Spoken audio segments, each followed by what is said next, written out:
మన ప్రభువును రక్షకుడైన యేసుక్రీస్తు నామమున గుడి సమ్మటున్నారు మీ కుటుంబ సభ్యులైన మీ అందరికీ శుభాభివందనాలు. దేవుని యొక్క మహాకృపను బట్టి గతించిన వారమంతా దేవుడు మనల్ని కాపాడి సంరక్షించి మన బ్రతుకులో మరి యొక్క పునరుద్ధాన దినము దయచేసి ఆయన సన్నిధానములో ఆయన బిడ్డలుగా ఆయన నామాన్ని కనపరచడానికి, స్తుతించడానికి, ఆరాధించడానికి, మరి ముఖ్యంగా దేవుని యొక్క వాక్యంతో మన జీవితాలను సరి చేసుకోవడానికి దేవుడు మనకు అనుగ్రహించినటువంటి కృపను బట్టి మనమందరము కూడా దేవాతి దేవునికి వందనములు, స్తుతులు, స్తోత్రాలు, కృతజ్ఞతలు చెల్లించవలసిన వారమై ఉన్నాము.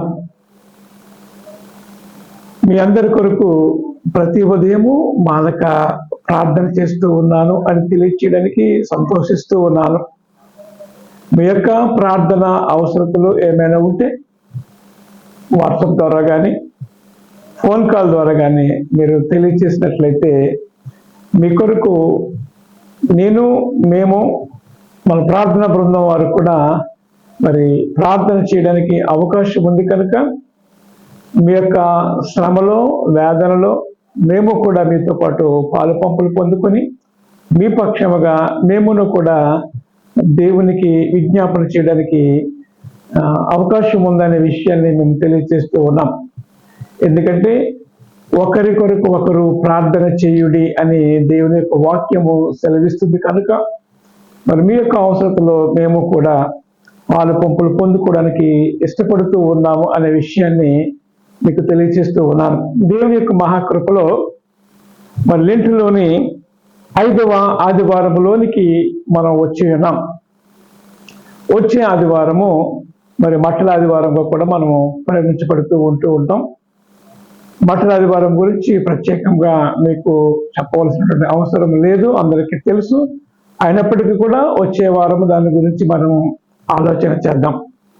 మట్టల ఆదివారం యొక్క ప్రాముఖ్యత ఏంటనే విషయాన్ని వచ్చే వారం మనం ఆలోచన చేద్దాం.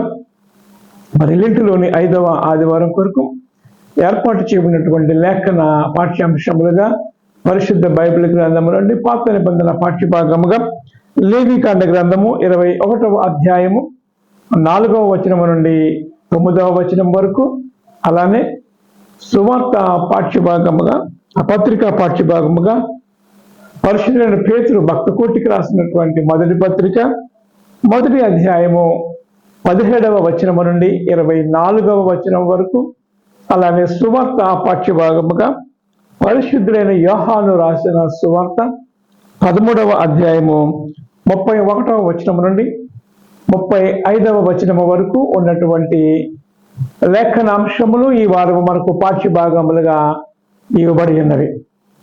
ఈ లేఖనములను ధ్యానం చేయడానికి ఆత్మదేవుని సహాయాన్ని కోరుకుందాం.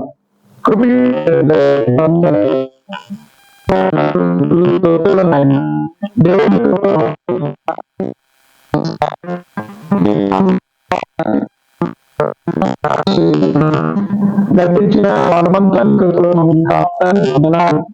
దేవుని వాక్యం ధ్యానించే భాగ్యం మీరు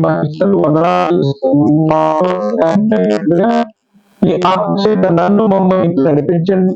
నా నోటి మాట నీ దృష్టికి అంగీకారములుగా చేయమని మనం పొందుకోమని నీ ప్రియకుమారుడు మా రక్షకుడైన యేసుక్రీస్తు నామమున ప్రార్థించి వేడుకొనుచున్నాము తండ్రి, ఆమేన్. లెంటులోని 5వ ఆదివారం కొరకు ఏర్పాటు చేయబడినటువంటి లేఖనములను మనం ఆలోచన చేస్తూ ఉన్నప్పుడు పాత నిబంధన పాఠ్యభాగములో ఇశ్రాయేలు ప్రజలు దేవునికి వ్యతిరేకముగా, మోషేకు వ్యతిరేకముగా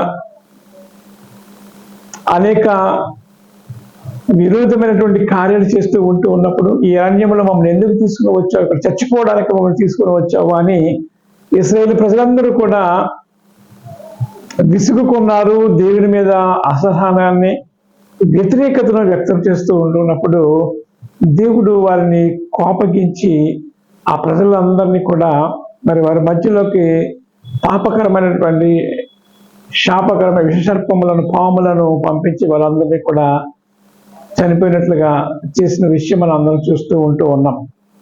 అయితే దేవుడు మరి మోషే వారి పక్షముగా ప్రార్థన చేసినప్పుడు ఈ ప్రజలందరినీ క్షమించమని వేడుకున్నప్పుడు దేవుడు మళ్ళా ఇత్తడి సర్పాన్ని చేయించి ఆ స్తంభం మీద పెట్టినప్పుడు ఎవరైతే ఆ పాము కాటు గురయ్యారో వాళ్ళందరూ కూడా తిరిగి ఆ ఇత్తడి సర్పాన్ని చూస్తూ ఉన్నప్పుడు తిరిగి వారందరూ సజీవులుగా స్వస్థపరచబడడం చూస్తూ ఉన్నాం. అయితే సదరు విషయాన్ని యోహాను సువార్తలో మనం ఆలోచన చేస్తూ ఉన్నప్పుడు అరణ్యములో మోషే ఏ రీతిగా ఇత్తడి సర్పాన్ని ఎత్తి చూపించాడో అలానే యేసు క్రీస్తు వారు కూడా సిలువలో సమస్త మానవాళి కొరకు ఎత్తబడవలసి వస్తూ ఉంది. ఆయనను చూసిన వారందరూ, ఆయనను విశ్వాసం ఉంచిన వారందరూ కూడా జీవిస్తారు అనేటువంటి మాటను మనము చూస్తూ ఉన్నాం. పరిశుద్ధమైనటువంటి యోహాను సువార్త 3వ అధ్యాయము ఒక్కసారి ఆలోచన చేద్దాం. యోహాను సువార్త 3వ అధ్యాయములో ఈ మాటను జ్ఞాపకం చేస్తూ ఉన్నాడు. అరణ్యములో మోషే సర్పము ఎలాగో ఎత్తునో అలాగే విశ్వసించు ప్రతి వాడును నశింపక ఆయన ద్వారా నిత్య జీవం పొందినట్లు మనుష్య కుమారుడు ఎత్తబడవలను. మనుష్య కుమారుని ద్వారా నశింపక నిత్య జీవము పొందినట్లు అనేటువంటి మాటను చూస్తున్నాం. ప్రతి వాడును విశ్వసించి ప్రతి వాడును నశింపక ఆయన ద్వారా నిత్య జీవము పొందినట్లు మనుష్య కుమారుడు ఎత్తబడవలను. ఎక్కడికి ఎత్తబడవలను? సిలువలో సమస్త మానవాళి కొరకు ఆయన మరణించవలసినటువంటి అవసరము ఉన్నదనే విషయాన్ని ఇక్కడ యేసుక్రీస్తు వారు జ్ఞాపకం చేస్తూ ఉన్నారు. ఈరోజు మనము ధ్యానం చేస్తున్నటువంటి ఈ లేఖనములను మనం ఆలోచన చేస్తూ ఉన్నప్పుడు మరి ముఖ్యంగా పేతురు భక్త కోటికి రాసినటువంటి ఈ మొదటి పత్రిక మొదటి అధ్యాయము ఈ 17వ వచనము నుండి 24వ వచనము వరకు ఉన్నటువంటి లేఖనములను నేను ధ్యానము చేయాలి అని ఆశపడుతూ ఉన్నాను. ఎందుకు అంటే ఈ లెంట్ దినములలో, ఈ లెంట్ కాలంలో క్రీస్తు రక్తము గురించి ఆలోచన చేయడం అనేది చాలా ఆశీర్వాదకరము మనకు అనేటువంటి విషయాన్ని జ్ఞాపకం చేసుకోవాలి. ఎందుకంటే ఈ లెంట్ దినాలలో యేసుక్రీస్తు వారు ఏమై ఉన్నాడు మన కొరకు, ఆయన మన కొరకు ఏమి చేశాడనే విషయాన్ని ఆలోచన చేస్తూ ఉంటాం. గతించినటువంటి ఈ 3 వారాలుగా కూడా మనం ఆలోచన చేస్తూ ఉన్నప్పుడు ఆయన మన కొరకు చేసినటువంటి సిలువ శ్రమలను, మరణ వేదనను, ఆయన ఏ రీతిగా పరలోకము నుండి దిగి వచ్చాడనే విషయాన్ని జ్ఞాపకం చేస్తూ ఉన్నాం. ఆయన ఎందుకు వచ్చాడు అని మనం ఆలోచన చేస్తూ ఉన్నప్పుడు పరిశుద్ధుడైనటువంటి మత్తయి రాసినటువంటి సువార్త మనం ఆలోచన చేస్తూ ఉన్నప్పుడు 20వ అధ్యాయము 28వ వచనం మనం ఆలోచన చేస్తూ ఉన్నప్పుడు మనుష్య కుమారుడు పరిచర్య చేయించుకోవడానికి రాలేదు, కానీ పరిచర్య చేయడానికి అనేకుల కొరకు విమోచన క్రయధనముగా తన ప్రాణమును పెట్టడానికి వచ్చి ఉన్నాడు అనేటువంటి విషయాన్ని ఆయన మాట్లాడుతూ ఉన్నాడు. ఆయన ఎందుకు వచ్చాడంటే ఈ లోకములోనికి విమోచన క్రయధనముగా విమోచించడానికి ఆయన సిలువలో మన కొరకు ప్రాణం పెట్టడానికి ఈ లోకంలోనికి వచ్చాడు అనేటువంటి విషయాన్ని మనం ఆలోచన చేస్తూ ఉన్నాం. ప్రియమైన వాళ్ళారా, ప్రభువైనటువంటి యేసుక్రీస్తును బాప్తిస్మ యోహాను అన్న విషయం మనందరికీ తెలుసు. లోక పాపములను మోసుకొని పోవు దేవుని గొర్రెపిల్ల. ఎవరి పాపములు అంటే లోక పాపములు. లోకం అంటే ఎవరు అంటే మానవులు. లోకం అంటే మట్టి కాదు, దేశం అంటే మట్టి కాదు, దేశం అంటే మనుషులే అనేటువంటి పద్యములో మనం చూస్తూ ఉంటాం. దేశం అంటే ఎవరు? మనుష్యులు. ఈ లోకములో కూడా లోక పాపములను అంటే మానవ పాపములను మోసుకొని పోవడానికి దేవాతి దేవుడే ఈ లోకములకు వచ్చాడు. ద ల్యాంబ్ ఆఫ్ గాడ్, గొర్రె పిల్లగా ఆయన వచ్చాడనే విషయాన్ని మనం ఆలోచన చేస్తూ ఉన్నాం. ప్రియమైన వాళ్ళారా, పేతురు భక్తుడు లేఖ రాస్తూ, భక్త కోటికి లేఖ రాస్తూ, మీరు నిత్య జీవంలో చేరాలి అంటే దేవుని బిడ్డలుగా క్రైస్తవులు ఉన్నటువంటి మీరు పరిశుద్ధతను కాపాడుకోవాలి. మీ యొక్క పరిశుద్ధతను మీరు కాపాడుకోవాలి. ఎందుకంటే మిమ్మల్ని పిలిచిన వాడు పరిశుద్ధులైనటువంటి ప్రకారము మీలో సమస్త ప్రవర్తన యందు పరిశుద్ధులై ఉండండి.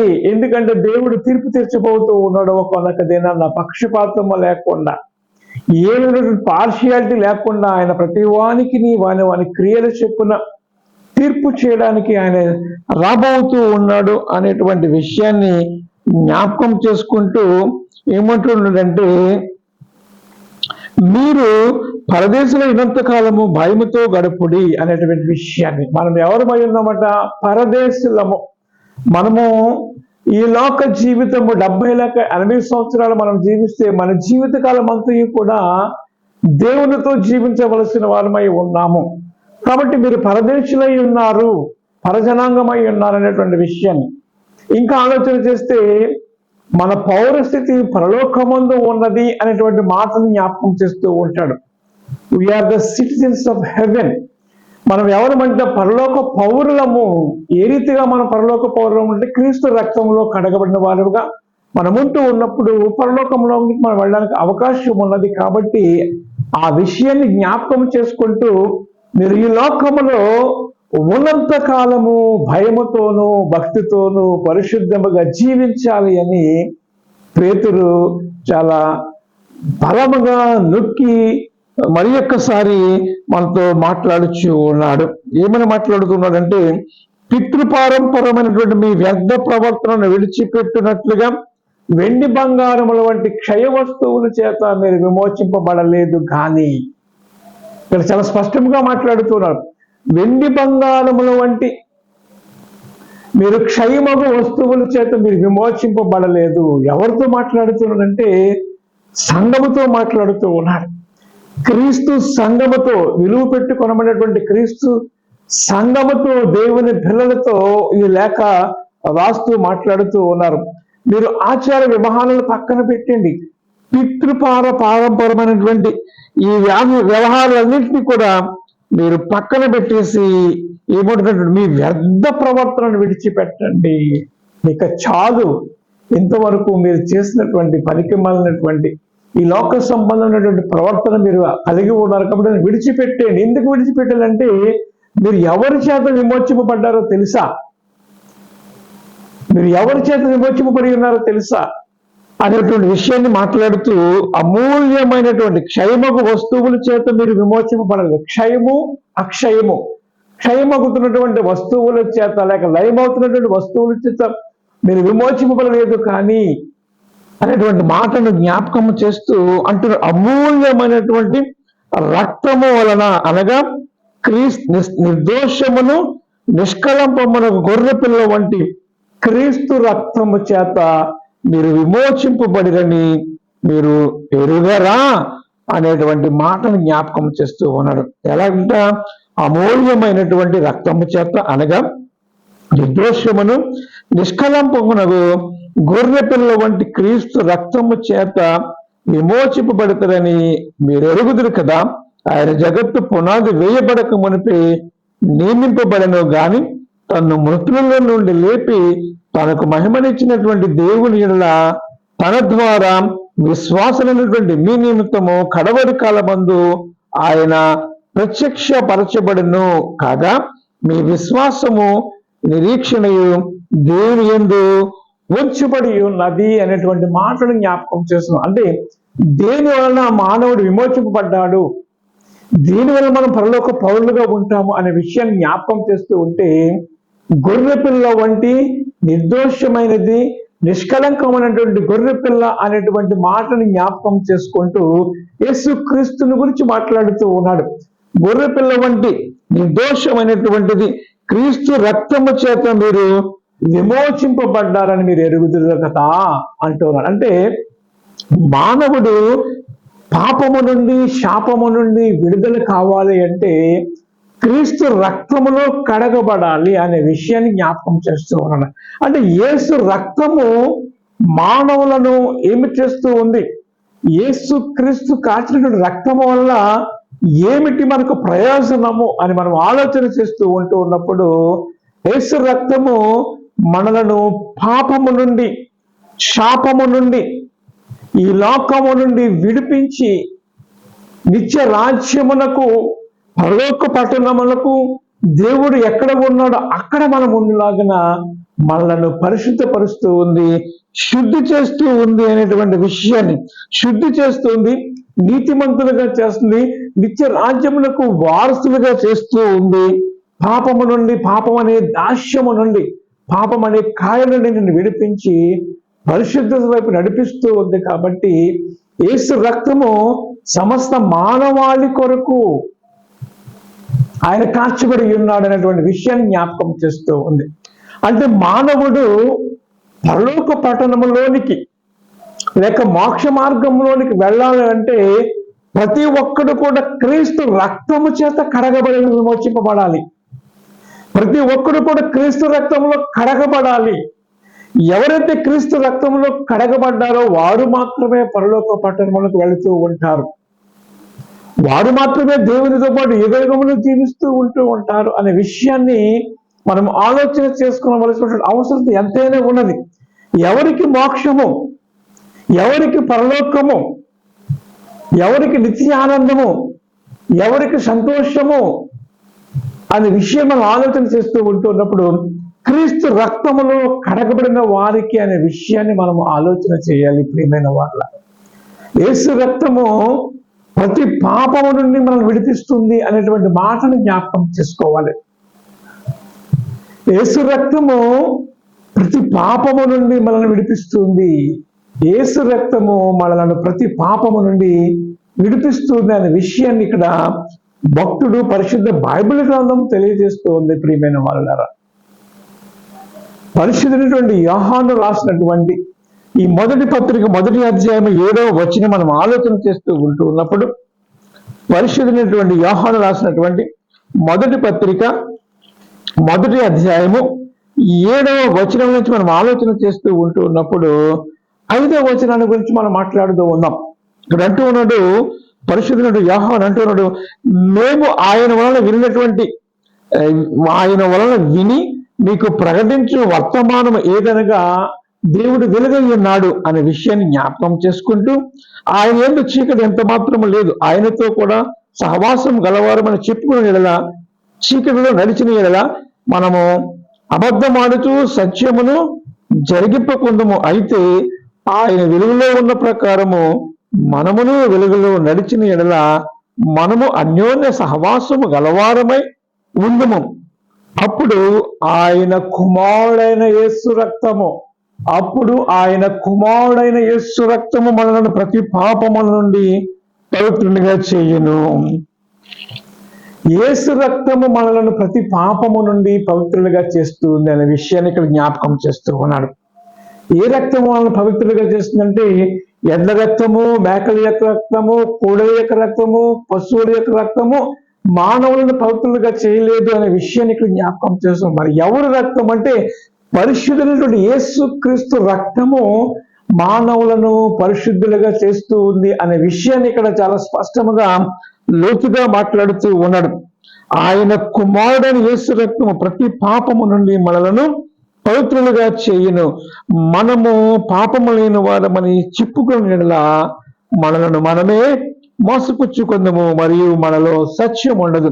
మన పాపములను ఒప్పుకునే యెడల ఆయన నమ్మదగిన వాడు, నీతిమంతుడు కనుక సమస్త దుర్నీతి నుండి ఆయన మనలను పవిత్రులుగా చేయను. దేవుని నామానికి మహిమ కలుగును గాక. యేసు రక్తం ఏం చేస్తుందంటే, మనలను సమస్త దుర్నీతి నుండి విడిపించి మనలను పవిత్రులుగా చేస్తూ ఉంది. దేవుని నామములకు మహిమ కలుగును గాక. యేసు రక్తమే మానవులకు విమోచన కలిగించేది. యేసు రక్తమే మానవులను పరలోక పట్టణంలో తీసుకుని వెళ్ళేది అనే విషయాన్ని మనం ఆలోచన చేయాలి.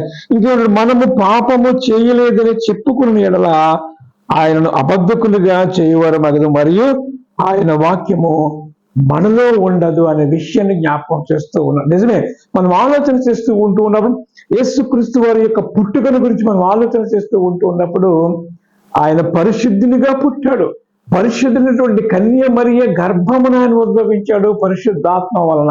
అంటే ఏ పాపము చేయని వ్యక్తిగా ఆయన పరిశుద్ధాత్మ ద్వారా కన్య మరియ గర్భములో ఉద్భవించాడు.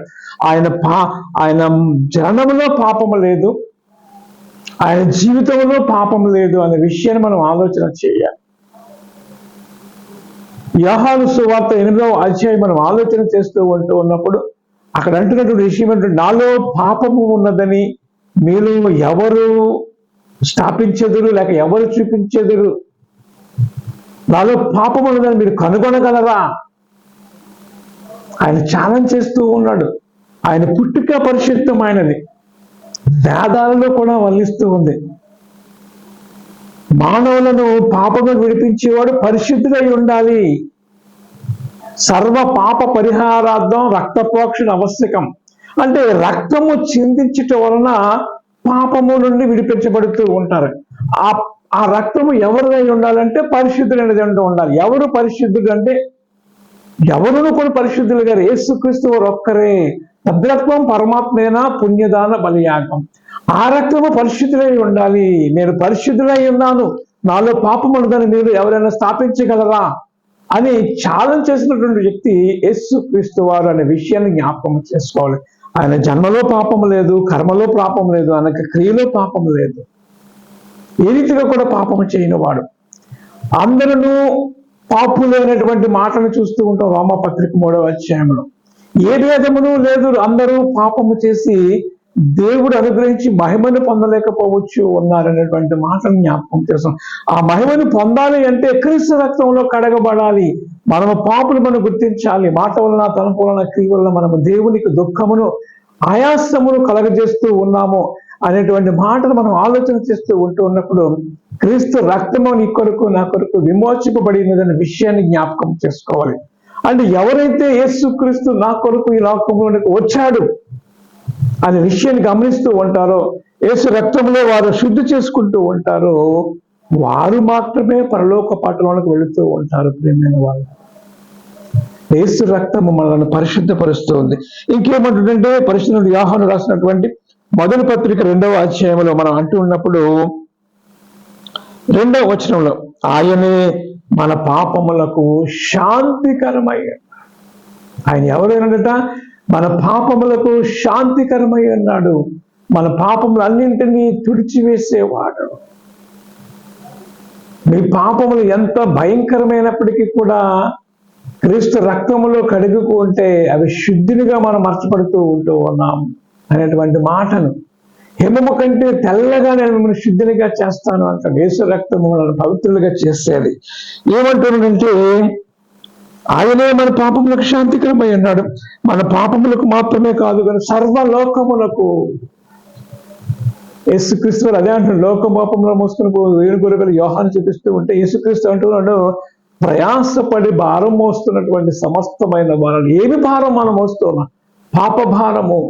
ఈ లోకంలో ప్రతి మానవుడు మోక్ష మార్గము చేరాలని, చేసిన పాపములని కడుక్కోవాలని ఎక్కడెక్కడికో మొక్కుబడులు ఇవన్నీ చెల్లిస్తూ ఉన్నారు. కానీ అది ఎంత మాత్రమో కాదు, అది జరగని పని. యేసుక్రీస్తువే విమోచకుడుగా నీ కొరకు విమోచింపబడి ఉన్నాడు. క్రియాధనముగా శిలువలో ఆయన మరణించాడనే విషయాన్ని జ్ఞాపకం చేసుకోవాలి. నీకు బదులుగా, నాకు బదులుగా ఆయన మరణించాడనే విషయాన్ని మనం ఆలోచన చేయాలి. ప్రియమైన వాళ్ళ హెబ్రీ పత్రిక 2వ అధ్యాయము, హెబ్రీ పత్రిక 2వ అధ్యాయం మనం ఆలోచన చేస్తూ ఉన్నప్పుడు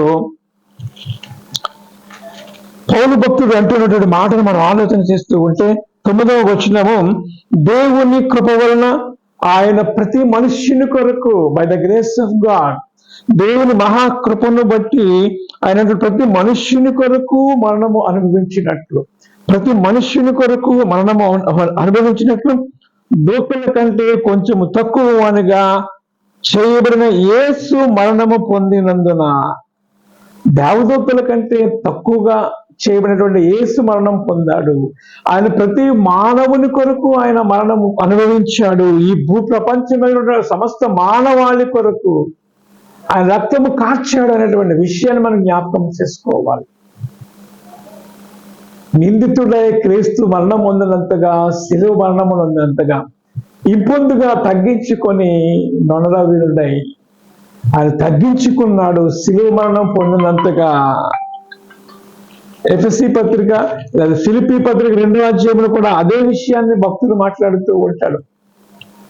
ఆయన తను తాను తగ్గించుకుని రిక్తులుగా చేసుకున్నాడనే విషయాన్ని ఇక్కడ మాట్లాడుతూ ఉన్నాడు. ప్రియమైన వాళ్ళారా, ఇంకా ఆలోచన చేస్తూ ఉంటూ ఉన్నప్పుడు ఇదే హెబ్రీ పత్రికలో అనేక విషయాలు మనం చూస్తూ ఉంటున్నాం. ప్రియమైన వాళ్ళారా, హెబ్రీ పత్రికలో చాలా విషయాలు 9వ అధ్యాయం మనం ఆలోచన చేస్తూ ఉంటూ ఉన్నప్పుడు 12వ వచనంలో మేకల యొక్కయు కోడిల యొక్కయు రక్తముతో కాక తన స్వరక్తముతో ఒక్కసారి పరిశుద్ధ స్థలములో ప్రవేశించను. ఏలయనగా మేకల యొక్కయు ఎడ్ల యొక్కయు రక్తము మైలపడినటువంటి వాని మీద ఆవుదూడ బూడిద చల్లబడను.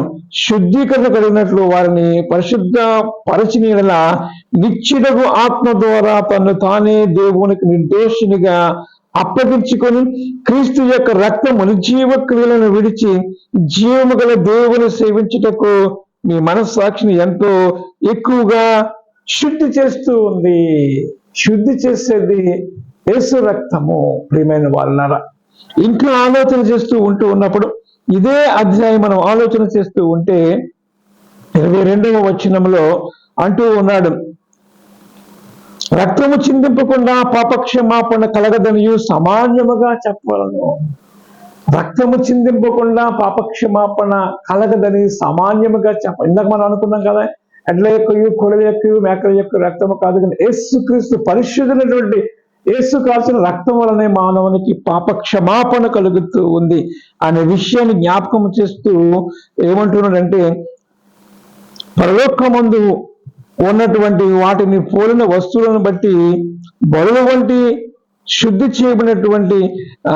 చేయబడవలసి ఉండేను కానీ పరలోక సంబంధమైన వీటి కంటే శ్రేష్టమైనది బలుల వలన శుద్ధి చేయబడి ఉండెను. అందువలన నిత్యమైనటువంటి పరిశుద్ధ స్థలమును పరిశుద్ధ హస్తకృతమైనటువంటి పరిశుద్ధ స్థలములో క్రీస్తు ప్రవేశించలేదు కానీ అంటున్నాడు, ఇప్పుడు మన కొరకు దేవుని సముఖమందు కనబడుటకు పరలోకమందు ప్రవేశించును. అంతేకాదు ప్రధాన యాజకుడు ప్రతి సంవత్సరమును తనది కాని రక్తము తీసుకొని పరిశుద్ధ స్థలములోనికి ప్రవేశించినట్లు ఆయన అనేక పర్యాయములు తను తాను అప్పగించుకున్నట్టు ప్రవేశించలేదు.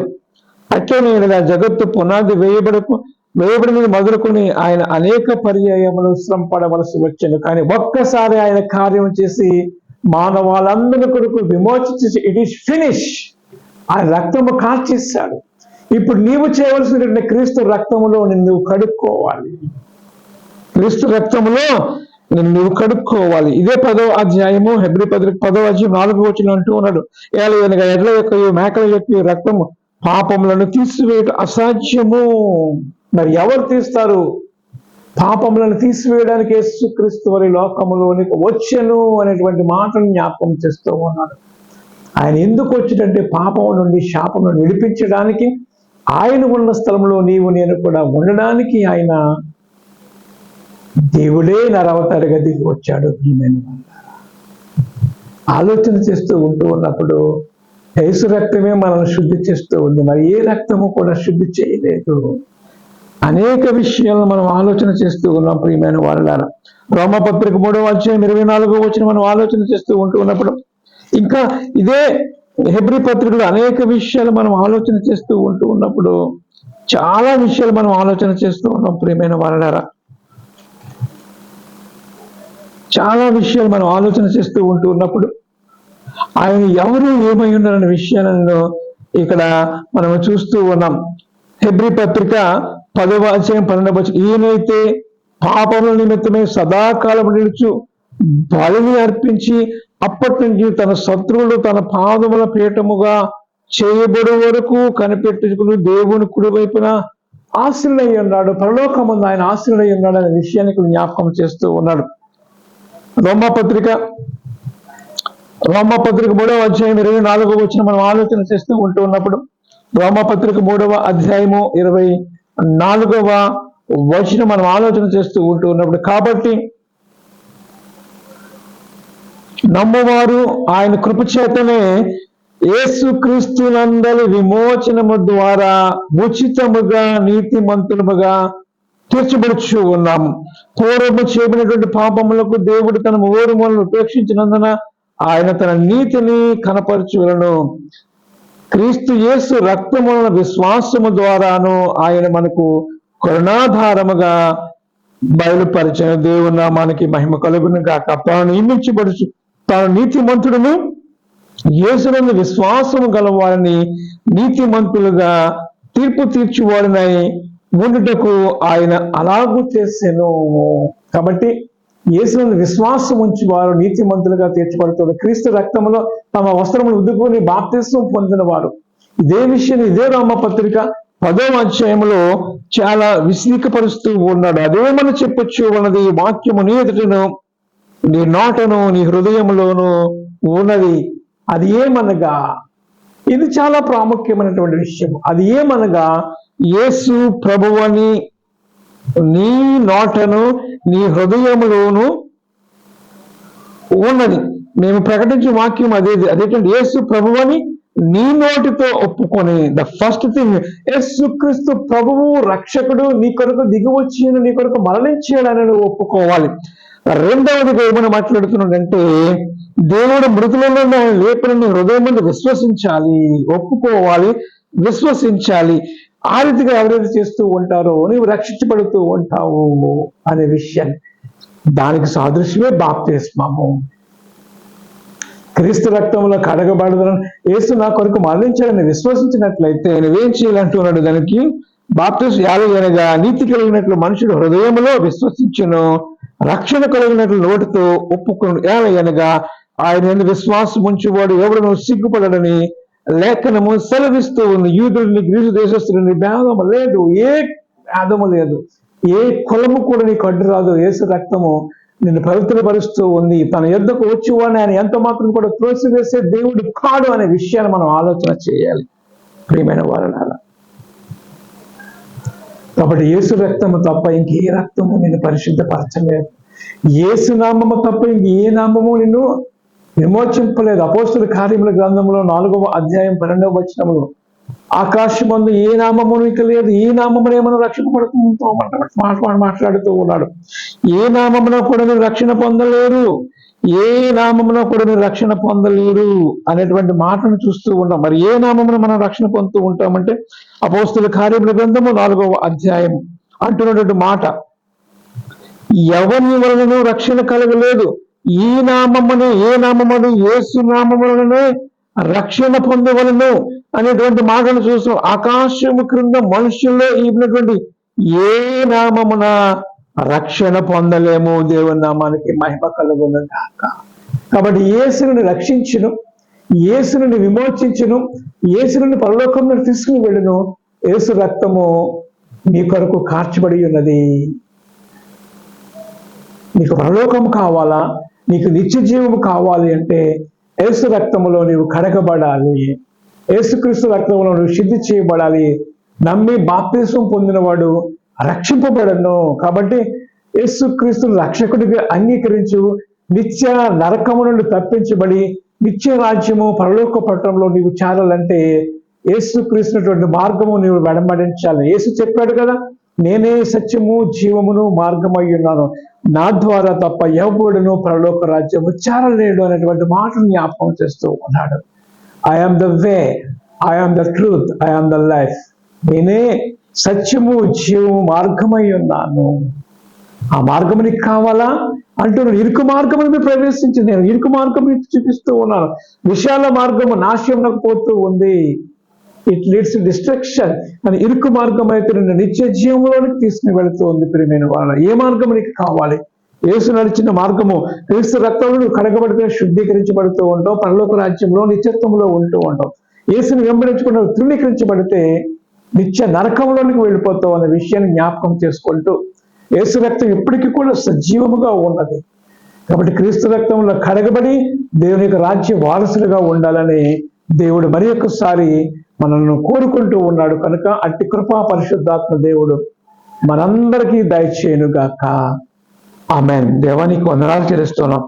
ఎత్తుకున్నటువంటి వాక్యం ఫలించి అనేకులలో నాడుటకు నీ కృప అనుగ్రహించండి. యేసు రక్తమే ప్రతి పాపమును పవిత్రుడిగా చేస్తూ ఉంది, ప్రతి మనిషిని విమోచిస్తూ ఉంది. కాబట్టి రక్తంలో కడగబడి అనుభవం ప్రతి బిడ్డను దీవించి ఆశీర్వదించి నీ కృపలో వర్ధలింప చేయమని, మహిమ పొందుకోమని, నిత్య రాజ్యములకు వారసులుగా చేయమని, బిడ్డలందరినీ నీ రక్తంతో ముద్రీకరించమని, మహిమ పొందుకోమని నీ ప్రియకుమారుడు మా రక్షకుడైన యేసుక్రీస్తు నామమున ప్రార్థించి వేడుకొనుచున్నాము తండ్రి. ఆమేన్. మన తండ్రి అయిన దేవుని ప్రేమయు ప్రభువైన యేసుక్రీస్తు కృపయు ఆత్మదేవుని అన్యోన్య సహవాసం కూడి వచ్చిన మీ అందరికీ సదాకాలము తోడైనను గాక. ఆమేన్.